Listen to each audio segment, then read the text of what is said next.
The silence of Blackwood Penitentiary was not merely the absence of sound. It was a tangible thing, pressing against my eardrums, settling in my chest, choking the very air from my lungs. This silence was woven from a million screams, from countless whispered prayers, from the metallic clang of 1,000 cell doors slamming shut forever. My name is Dr. Aris Thorne. I am a retired prison psychologist. For 30 years, I worked within these very walls, witnessing the system break men, watching it shatter souls. Blackwood was legendary, a Gothic monolith of rusted iron and crumbling dark stone. It sat isolated on a desolate plain, its grim reputation preceding it like a shroud. High rates of inmate suicide plagued its history. Unexplained staff breakdowns were common. A pervasive, insidious dread clung to every brick, every shadow. Now it stood abandoned, a decaying mausoleum of despair. The state planned its demolition, wanting to erase its grim history, but history, I knew, was rarely truly erased. I had been called back, a summons from a former colleague now with the State Historical Society. They needed a final documentation, a psychological autopsy of the prison's atmosphere before the wrecking ball claimed it. I agreed, drawn by a foolish, desperate pull, a morbid curiosity. Perhaps it was a deep-seated need for closure for the unspeakable things I had witnessed, closure for the men I could not save. My professional detachment, a shield forged over decades, felt surprisingly brittle as I approached the looming structure.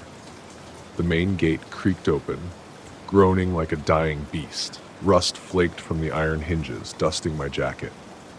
The air hit me immediately, cold and stale. It smelled of mildew, of old blood, of forgotten tears.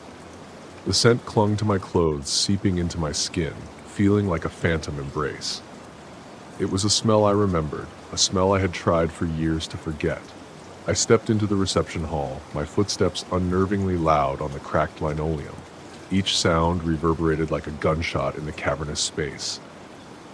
Dust motes danced in the sparse light, filtering through grimy barred windows. The silence here was absolute, deeper than outside, vibrating with a low, resonant thrum. This pervasive vibration seemed to bypass my ears, traveling up my legs, settling deep in my chest. It felt alive. Not like a building settling, but like a vast, ancient entity, a hungry titan stirring in its slumber. This unexplained phenomenon was unlike anything I had ever experienced. It was not structural. It was something else, something profoundly unnatural, a subtle force resonating with my very core. My breath hitched.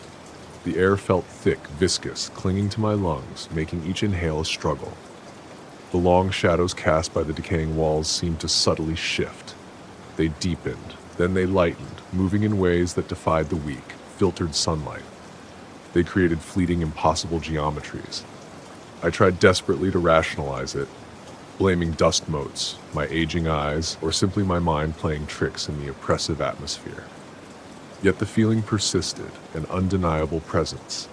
The prison felt watchful. Not just a structure, but an active, malevolent consciousness. Its gaze was a palpable weight on my back, a cold, unseen eye tracking my every step, every flicker of doubt, every wavering thought. It was studying me, dissecting my composure. I walked down the main corridor, my tactical flashlight beam cutting a stark, lonely path through the gloom. Cell blocks stretched out on either side, dark maw after dark maw, hundreds of empty cells, hundreds of empty concrete slabs.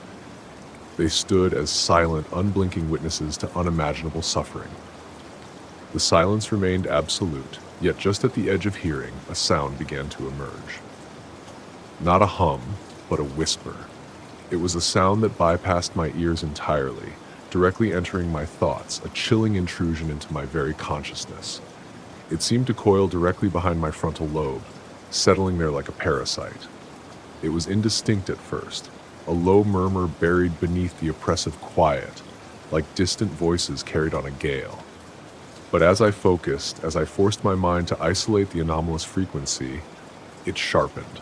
It wasn't a single voice. It was a chorus, a chaotic symphony of faint, distorted sounds, a child's sob, a woman's gasp, a man's whispered curse. All layered, all fragmented, like echoes from a great distance or from a different time. A cacophony of agony and despair, a horrifying mosaic of past torments. This was no ordinary acoustic anomaly. This was the Blackwood whisper, the very essence of the prison made manifest. A terrifying symphony of the lost, played by the very walls around me, a chorus of suffering embedded in the stone, demanding an audience. I pulled my hand back sharply from the rusted bars of a cell door as if scorched. My eyes were wide, straining to see through the shimmering distortion that now seemed to hover in the air, a visible haze of unreality. The thrum in my chest intensified, a frantic drumbeat against my ribs. The whispers grew louder, clearer, swirling around me, not in my ears, but directly in my mind, an inescapable torment. They were not words yet, but fragmented sounds, the clink of shackles, the scrape of a stool across concrete, the labored breathing of a man struggling for air, all distorted, all layered, like a ghostly chorus of a desperate struggle, a reenactment of final, lonely moments played out in my head. And then a single, piercing thought, clear as a bell, yet utterly alien. A cold, alien concept. Give up. It was a suggestion, a command, born from the very essence of this place, an insidious invitation to surrender. My blood ran cold. It froze in my veins, thick as sludge. This wasn't just a haunted prison. This was a horror murder mystery of the mind itself. It was playing out in these very halls, a spectral performance for an unwilling audience. These men hadn't just died. They had been consumed by the prison's terrible memory, absorbed into its vast, unfeeling consciousness. And the it that caused it, this shimmering void, this sentient hum, chilled me to the bone. Its presence was a palpable weight in the frigid air, a predator beyond my wildest nightmares. It hunted sanity. It fed on despair. It sought to break me, to add my own torment to its symphony. My tactical flashlight flickered violently, its beam weakening to a dim glow. My communication device was dead, its screen black, unresponsive. The isolation of Blackwood, usually a controlled environment for my studies, was now a suffocating trap. It cut me off from the outside world, from any hope of rescue, any chance of a rational explanation.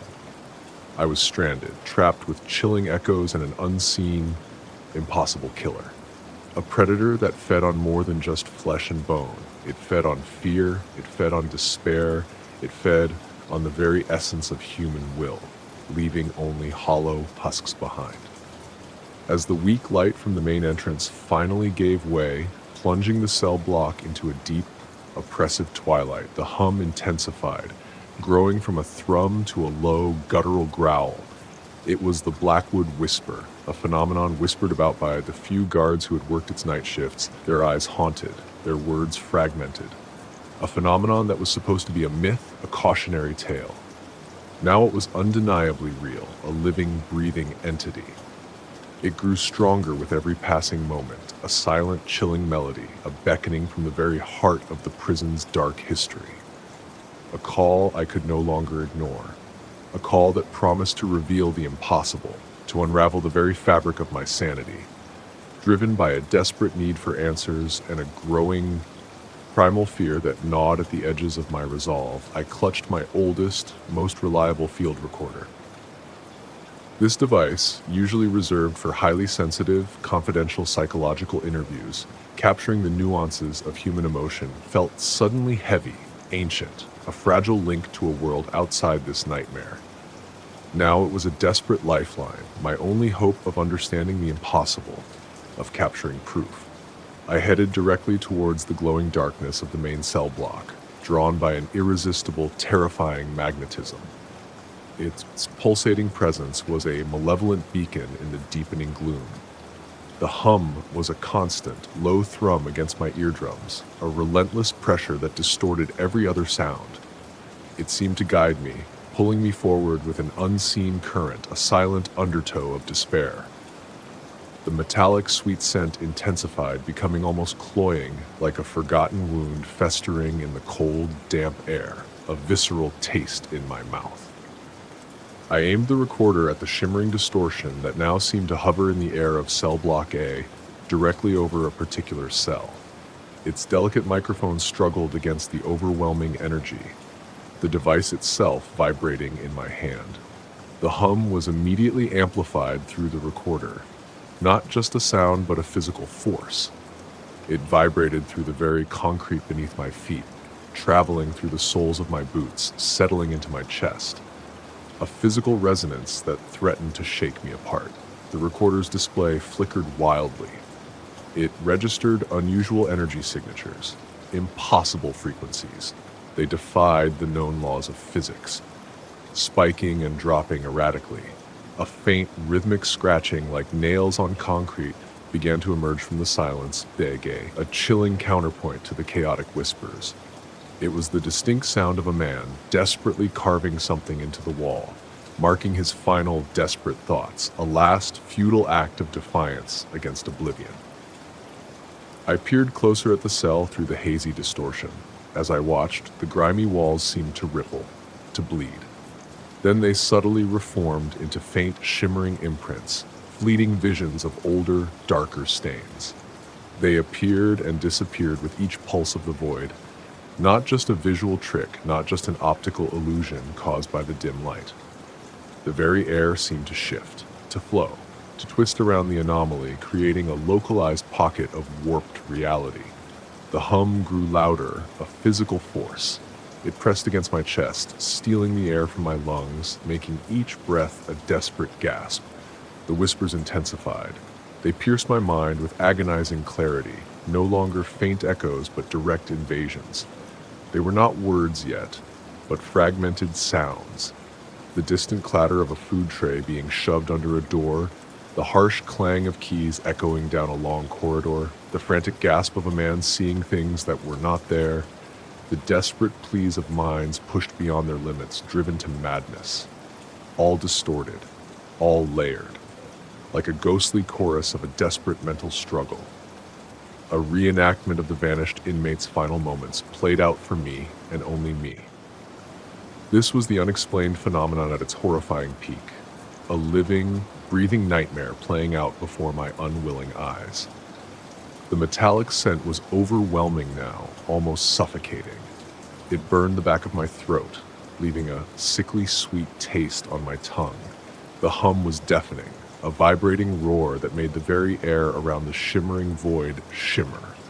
It distorted my vision, blurring the edges of reality, twisting the familiar forms of the cell into grotesque caricatures. It was as if something was struggling within the very fabric of space and time, trying to break free, or perhaps it was trying to pull me in, to absorb me into its terrifying existence. I felt its hungry gaze upon me, a silent, predatory focus. It was studying my every reaction. It was learning my weaknesses, seeking the path of least resistance into my consciousness. It sought to unravel my very being, to consume my sanity. And then I saw it, not a they in the human sense, not people. It was a distortion within the shimmer itself, a ripple in reality, a tear in the veil between dimensions. It had no discernible form, no solid shape, no definable edges. Yet its presence was overwhelming, a vast, hungry emptiness. It was a living vacuum, a hole in existence. It seemed to absorb light, it absorbed sound, it absorbed hope. It drew everything into its unfathomable depths, and within its shimmering edges, I saw faint, swirling motes, not dust, tiny, fragmented echoes of color, of sound, of what looked like human essence, the remnants of those who had gone before, trapped in its terrible embrace. This was the true crime puzzle unveiled, a predator beyond comprehension, beyond this world, feeding on the very fabric of despair and agony, on the will to live, on the hope of parole. It sought not just life, it sought the very essence of human sanity. It sought my sanity. The whispers intensified. They pierced my mind with agonizing clarity. They became almost coherent, forming fragmented phrases. They were the voices of the lost, screaming warnings. Their agony was a chilling symphony. It feeds on madness, on despair. It takes the mind, leaves the echo. Aris, he tried to resist. He tried to break free, but it was too late. It consumed his peace. It will consume yours. The metallic scent was overwhelming now, burning in my lungs, leaving a taste of iron on my tongue. I felt a terrifying pull, a gentle, inexorable drawing sensation, as if my very mind was being lifted, separated from my body, drawn towards the shimmering void, towards the ultimate silence, towards the depths of the prison's hunger, towards oblivion.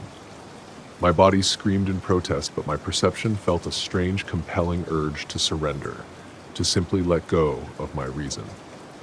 I fought it. My psychologist's mind, rigorously trained to identify patterns in behavior, to heal broken minds, desperately clung to logic, to the tangible, to the familiar weight of my recorder in my hand. This was a being that fed on despair and agony.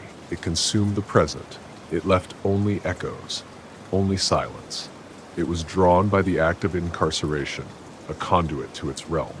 The Aris it spoke of, I now knew with a chilling certainty, was my own former colleague, Dr. Aris Caldwell, who vanished within these walls 10 years ago, long before the prison was abandoned. He had tried to resist. He tried to break free from its terrible lure. But he had failed. He had become another echo, another voice in its horrifying chorus. His warning, now mine, echoed in my skull, a chilling testament to its power and my precarious position. I remembered Dr. Caldwell's final fragmented notes. They had been hidden in the lining of his old coat, a forgotten relic I discovered years ago in the state archives. Those notes still haunted my waking hours. He wrote of a terrible hunger, a silence that demanded filling. He wrote of trying to document everything, trying to leave a trace that the prison could not consume, a desperate plea for recognition against its erasing power. His last entry was just one word: resist. He had failed, but his will, his defiance echoed within me, a desperate spark against the encroaching darkness. I pulled a small, worn leather-bound journal from my bag, a personal diary, not digital, not official. Its pages were filled with my own unvarnished thoughts, my own unfiltered observations. It was a small, desperate act against an unfathomable power, a final anchor to my true self, a testament to my continued existence. I forced myself to write. My hand trembled violently, the pen shaking so hard the ink blurred. The whispers swirled around me, screaming doubts, screaming accusations, screaming despair. Pointless, futile. You are already gone. Succumb, join us. But I fought through them, my will a fragile barrier. I scrawled my name. I scrawled the date.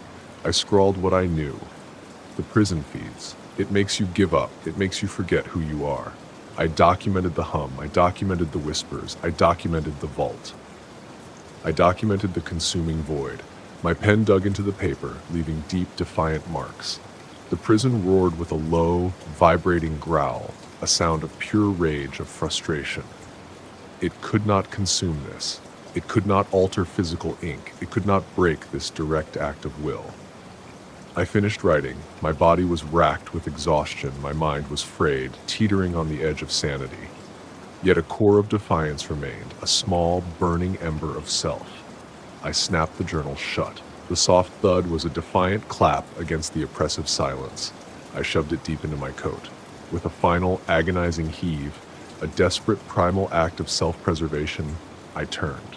I ran. I ran back the way I came, blindly stumbling through the unseen corridors. I ran from the heart of the vault. I ran from the true center of Blackwood. I ran from the consuming entity, darkness, absolute, profound darkness. And then a gradual return of sound. Not the oppressive silence I had arrived to, not the heavy, expectant quiet that had swallowed the vault whole, but a true, natural silence. It was broken only by the frantic pounding of my own heart, a familiar, comforting sound, and the rasp of my own breath, a ragged gasp of my continued existence. The hum was gone, the whispers were gone, the metallic scent was gone, the void had vanished, the prison seemed silent once more. But I knew its truth. I stumbled out of the main gate, collapsing onto the frozen ground outside. The early morning light was a painful balm on my eyes, searing away the lingering shadows. My body trembled uncontrollably, every muscle screaming in protest. My head pounded, a dull ache behind my eyes. But the internal ringing had ceased. The alien symphony was replaced by the familiar thrum of my own heartbeat. I was still here. I had survived. I had disrupted the entity. I had escaped the vault. Or perhaps I had merely witnessed its terrible truth and been allowed to leave, for now. The unsolved mystery of Blackwood Penitentiary was no longer unsolved for me. I knew the truth, a horrifying, impossible truth. A secret that would forever haunt my waking hours. My field recorder was dead, its battery drained, its data corrupted beyond retrieval. The bizarre true crime had a perpetrator, not a person. Not a beast of flesh and blood, but the prison itself, a sentient structure, a living archive of human suffering. It fed on the very essence of despair. But how could I explain this? How could I prove it? My journal, clutched in my hand, was my only proof. But it was only proof to me. It contained the terrifying, unprovable truth. Blackwood had erased its tracks. I left Blackwood Penitentiary that morning, a ghost of my former self, fundamentally altered by the impossible truths I had witnessed. The sun felt wrong on my skin, its warmth a shallow comfort. The air tasted alien, no longer holding that cloying metallic scent, yet I could still taste it in my memory. The sounds of the outside world, once familiar, were now a jarring cacophony, a thin veneer over a deeper, more terrifying reality that I now knew existed. I had escaped the unexplained phenomenon. But I was forever marked, forever changed by what I had seen and felt. A witness to the impossible, a man burdened by an unbelievable truth, a secret that would forever isolate me from the world. I reported everything to the authorities, as was my duty. The sentient prison, the hum, the whispers, the vault. I knew how it sounded. I knew I sounded like a madman, a retired psychologist, unhinged by the isolation and the bizarre. My account of this bizarre true crime was met with professional skepticism, then polite concern, then a rapid deployment of specialized teams. Their faces were grim. Their movements were efficient. Their scientific instruments were a stark contrast to the ethereal horror I described. They looked at me with pity, with a professional concern that felt more like an accusation, dismissing my sanity with every measured glance. They meticulously searched every inch of Blackwood, the cell blocks, the solitary confinement, the staff quarters, even the vault. They found no trace of the hum, no energy signatures beyond baseline structural stress, no explanation for the past inmate suicides, no evidence of staff disappearances beyond simple resignations or transfers that seemed ordinary on paper. The prison stood, its walls silent. Its purpose now a monument to a profound, unsettling mystery. But the men were gone. Their sanity vanished. Their despair consumed. No conventional evidence of struggle or foul play, save for the faint, inexplicable metallic scent that still clung to the air in the vault, which they attributed to damp concrete and rusted metal. The very structure seemed to resist their instruments. It yielded no data that supported my wild claims. Every piece of evidence I presented, every word I spoke, dissolved into the realm of the unbelievable, swallowed by the prison's silence, the state police, then the FBI, then even a small detachment from a classified government agency. They descended upon Blackwood. They scoured the building with advanced equipment, but found no trace of the hum, no energy signatures, no explanation for the psychological breakdowns. The official conclusion was high-stress environment leading to elevated rates of mental health issues and a shared psychological phenomenon, a convenient dismissal of something beyond their comprehension. The Blackwood cold case was officially opened, then quickly filed away. Another unsolved file in a growing pile of inexplicable events, a mystery too vast for conventional investigation, too strange for the official record, too unsettling for public consumption, too far beyond the realm of conventional understanding. The questions remained open, echoing in my mind, a constant nagging refrain, a silent accusation against the limits of human knowledge, a testament to the unknown, a secret that gnawed at my soul, a truth that no one would believe, a truth that would forever set me apart. a truth that would make me a pariah in the eyes of the world. A psychologist clinging to an impossible story, a living pariah haunted by what he knew. The demolition went ahead, a controlled explosion. Blackwood Penitentiary crumbled into dust. The ground trembled, the air filled with concrete debris. The state celebrated. They spoke of a new beginning, of tearing down a symbol of despair. But I knew the truth. The prison was not just a building, it was an entity. And entities do not simply die. Not truly. Its essence had been dispersed, its hunger perhaps merely spread. The story of Blackwood became a chilling legend. It was whispered about in hushed tones around late-night bonfires, a modern ghost story of institutional horror, a cautionary tale for those who sought answers in dark places.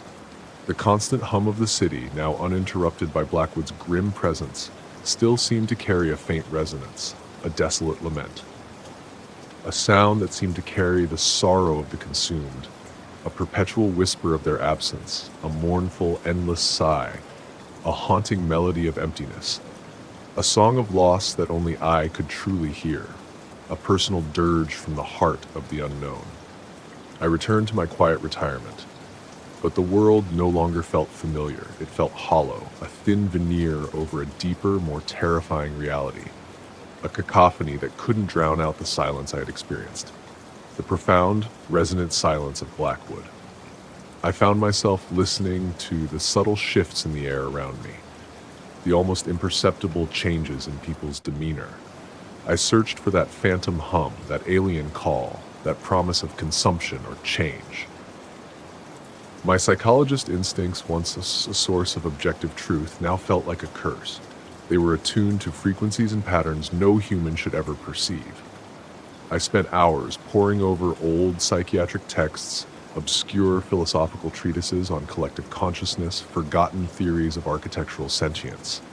I looked for connections, for anomalies that might have gone unnoticed by conventional science, for any hint of a pattern, any thread to pull, any key to unlock the deeper truth, any way to explain the unexplainable, any way to make sense of the madness, any way to identify the force. The silent anomaly. I learned about theories of residual energy, about forgotten lore of ancient curses laid upon ground, where the very act of containment could generate a parasitic consciousness, where the boundaries of building and being blurred, where the impossible became real, where the mundane gave way to the cosmic, where the known met the unknown, where science met the supernatural, where logic dissolved into pure experience and primal awe. I was no longer just a psychologist. I was a seeker. Haunted by a truth no one else would acknowledge. A man forever changed by a vision. A man who had glimpsed beyond the veil and couldn't unsee it, couldn't unhear it, couldn't forget it. A man burdened by cosmic knowledge, a solitary witness, a living anomaly, forever trying to decipher the language of the vanished minds, the echoes of the consumed souls. My worn leather journal, the one I had hidden in the vault, became my most prized possession. I would hold it, feeling its weight, a tangible link to the impossible. I would review my scrawled entries, meticulously, hour after hour, dissecting every word, every faint tremor in my handwriting. At first, it was just my own frantic thoughts, the roar of the hum and the chaotic screams and serene whispers. But over time, as I reread the desperate words, as my mind became attuned to the impossible, I began to discern patterns within the narrative. Faint, rhythmic pulses, almost like a heartbeat. A cosmic rhythm that resonated with the very structure of suffering, a silent drumbeat of existence, a pulse of pure agony, a subtle, underlying melody in the screams and whispers, a complex arrangement of tones, a symphony of alien despair and serene acceptance, a language of pure terror and profound peace, a message from beyond the grave, a direct transmission from the tormented and the transformed. It was like listening to a complex alien language, just beyond my comprehension, but undeniably structured, a cosmic symphony, a message from another realm, a desperate cry from the consumed, and a gentle invitation from the changed. I even thought sometimes I could hear Dr. Aris Caldwell's voice, faint, almost subliminal echo within the words, repeating resist, home, the silence it calls, don't let it take your reason, don't become silent, like us, join us. The words became a secret language between me and the unknown, a chilling testament to the truth, a constant reminder of what lay beyond. A haunting, beautiful secret that only I understood, a burden and a privilege, a personal revelation that both tormented and enlightened me, a constant whisper of the beyond. A warning from the grave, a desperate plea for me to survive, and a gentle beckoning to embrace the inevitable. The lines between sanity and delusion blurred with every page. I never shared this journal. I knew it would only further solidify the official narrative of my delusion, cementing my reputation as a man who had lost his mind, a psychologist who had cracked under pressure, a cautionary tale, a figure of pity, a pariah. But for me, it was proof. Proof that I hadn't imagined it. Proof that Dr. Aris Caldwell and the others hadn't simply vanished, but had been brutally silenced or profoundly changed, their essences consumed or transformed by a force that hunted in the quiet, a force that left only echoes. It was a truth too terrifying to share, a burden I carried alone, a silent revolution, a new dawn of cosmic horror, a personal apocalypse. My sanity, I knew, hung by the thinnest of threads. One particularly quiet night, years after the demolition, I was alone in my small cottage. The wind howled outside, it rattled the window panes. The distant roar of the ocean, a comforting sound, was muffled by the late hour. A familiar lullaby that usually lulled me to sleep. A mundane background noise that now seemed trivial, a mere distraction from the profound. I had the worn journal open. Its silence was a low thrum in the quiet room, a background presence, a constant companion, a silent witness to my private obsession, my solitary quest for understanding, for the ultimate truth, for justice for the lost. Suddenly, the hum intensified. Not just from the journal, but in the very air around me. It grew louder, more resonant, filling the cottage, vibrating through the wooden floorboards, making the very foundations of my home tremble. A deep, pervasive vibration that shook me to my core, a physical manifestation of the unseen. A sound that permeated everything, a sound that was now undeniably real, undeniably present, undeniably calling to me. A resonant summons, a terrifying invitation. Then came the voices. Not the chaotic chorus I remembered, but a singular, clear voice, resonating directly in my mind, not through my ears, but as if it originated from within my own thoughts. A voice from deep within my consciousness. A voice that knew me, that called to me by name. A voice that offered a final, ultimate choice. It was Dr. Aris Caldwell's voice, distinct and full of a profound, desperate terror, yet laced with an unsettling peace. A voice that seemed to speak from an immense distance, yet was perfectly clear, as if he were standing right beside me.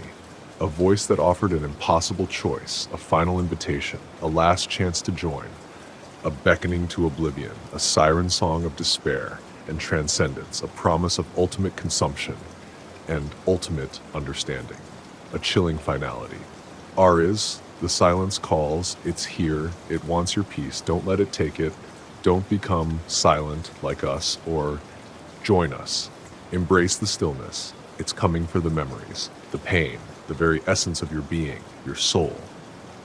A wave of dizziness washed over me, the same pressure in my head I had felt in the vault, a sensation that threatened to pull me apart, to unravel my very consciousness, to dissolve my very being into pure energy, to shed my physical form, to become one with the sound, with the screams and whispers, with the infinite void. The air shimmered with an auditory distortion, a sound like tearing flesh, then a soft, resonant thrum, a sound that felt like a doorway opening in the very fabric of reality, a portal to another dimension, a gateway to the unexplained, a direct path to oblivion or transcendence, a beckoning from beyond, a final, unyielding pull. I felt the familiar pull, a gentle, inexorable drawing sensation, as if my very essence was being lifted, drawn towards the source of the sound, towards the heart of the hum, towards the chorus of tormented and transformed voices, towards the ultimate horror and ultimate freedom, towards an unimaginable oblivion or a new existence, a dissolution of my very being, my very identity, my very soul. I closed my eyes. A strange mix of terror and profound curiosity washed over me. I had spent years trying to understand what had happened in Blackwood. Now it seemed I was being offered the same invitation, the same passage to oblivion, or transcendence, the same terrifying transformation, the same fate that Dr. Aris Caldwell and the others had met, the choice that had taken countless minds, an entire prison's population, leaving only echoes, only silence. I thought of the life I would leave behind, the quiet solitude of my cottage, the familiar sounds of the ocean, the stories I still had to tell in this world, the human connections I cherished, the very fabric of my existence, the warmth of my bed, the taste of coffee, the mundane comforts that defined my reality, the very things that made me human.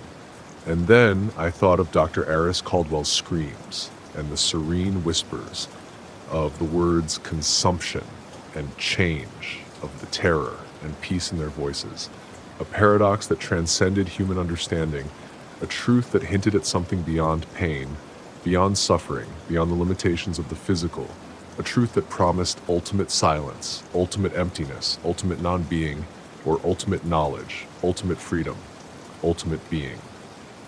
A profound, chilling despair, and an almost irresistible allure, a seductive call to nothingness and to everything.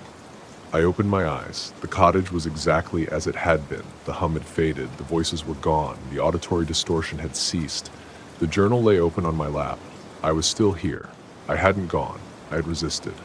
Again, a profound sense of disappointment, mixed with an overwhelming relief, washed over me. I had resisted. I had chosen to remain. But why?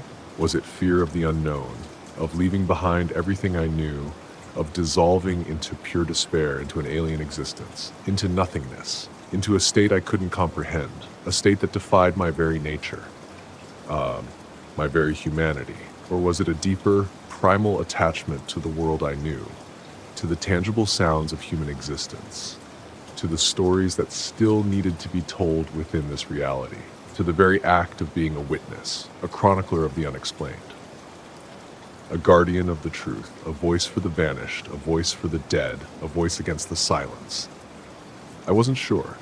The choice had been made, and I remained, a solitary sentinel of a terrifying truth, a historian forever caught between two realities, forever listening, forever burdened by the knowledge, forever alone with the echoes of Blackwood, forever haunted by the screams and whispers of the lost and the transformed, forever trying to document the unseen. My life, now a quiet vigil against the inevitable, an unending watch for the despairing silence that still calls.